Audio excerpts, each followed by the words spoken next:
Yo, yanyende, white monkey, white ma. Yeah, Skank Nation, ni gute nazanye Skank Nation in the house, first of all, white monkey, n'ubwa mbere twari duhuye, man, like for real, white monkey n'ubwa mbere ngiye twari duhuye, nari nsanzwe ndi umufana wa Danje kabisa kuri white M, ubwa mbere twari duhuje like face to face, man, ntabwo twigeze dukikinga ngo tugahurizemo bya Danje, man, like for real.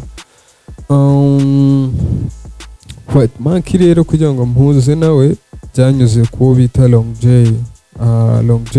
J ni top plug kabisa.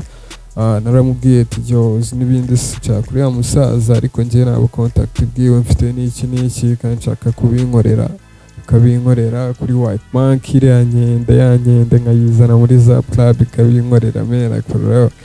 Long J arambwira ati yanyende rero kumufatisha nani ibisazi, ariko reka ngerageze nimuhuza nawe nitugahuza nawe fresh, namaze kubikonfirima nzahita nkurabura, hanyuma umufate nawe tubikore ibikoryo tubikore. Iyo anakomezaga ngigira Long J ndambwira ati yo nshakira yanyende, nshakira white monkey, nshaka kumutamo hano me ASAP kabisa. Kugeza ubwo Long J yarabigigiye bigeraho bicamo, arambwira yo monkey byakunze. Ndabyibuka icyo gihe Long J nta nubwo yari ahari, bagombaga gupaulingamo bari kumwe, hari staff barimo bakora we na J Park, maybe bari za G3, for real. Ikintu yakoze yahise ampa ubucontact bwa white monkey, nanjye ntabwo nari ndi around fresh, ndamubwira ati reka dupanga umunsi uri free ushobora gupalinga tukabikora, tugakora ibikoryo muri Zapclub, ni movement ya hip hop n'iki. Ntabwo nigeze musobanura ibintu byinshi kuko yahise ajyaho arabireba, gusa yarazi ibyo nkora, yarazi ukuntu bimeze.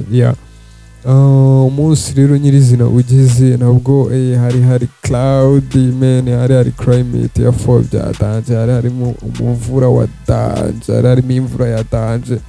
Ndabyibuka ko monkey yageze ahangaha wanakereweho nk'amasaha nk'abiri cyangwa 3 kubera imvura kabisa, atari ukubera ko yishe gahunda, imvura yari ibidanje.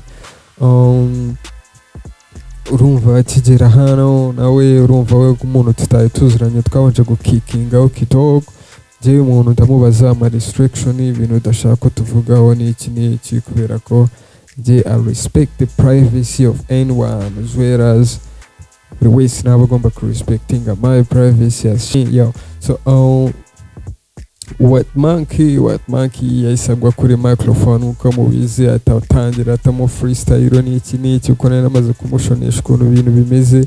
N'iriya segment yo gukubita abantu rhyme 5 agahitamo amaverse yari itaraza, ariko white monkey yampaye ama freestyle ashobora kuba aruta n'atanu kabisa. Nimba waragoswe ishow ya white monkey ndayipininga hano muri comment section, ushobora guhita uyikandaho ukajya kuri show ukayireba. That was dope as fuck. So actually buri muraperi wese wanyuze hano kuri Zapclub yashyizeho boro zirenze, ahubwo it's just a matter of time ko platform iba big, kandi abizi ko mwese muzaza mukazireba. You kene, man, like for real.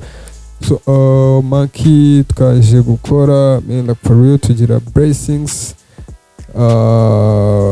tugira na show iryoshye byatari. Ikindi kintu kiri weird kuri njye na white monkey, umuntu agombaga gukamera ntiyarahari, ndavuga ati yo, you know what, turayisetinga came kuri tripod, ubundi twirecording twikoreye stuff zose, man, like for real.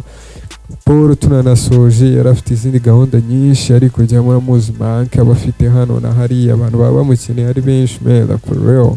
Yagize na umwaka kubera ko imvura yari ikirimo kugirongeramo gotesha muraburiza mwicira amagahunda byatari.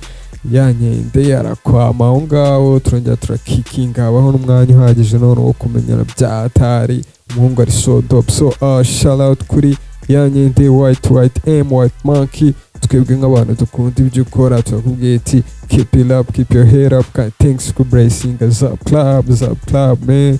It's a big pressure, man. So buri wese ukunda white M, just buri wese tuning in kuri Zapclub, God bless ya. That was white monkey inside episode Zapclub.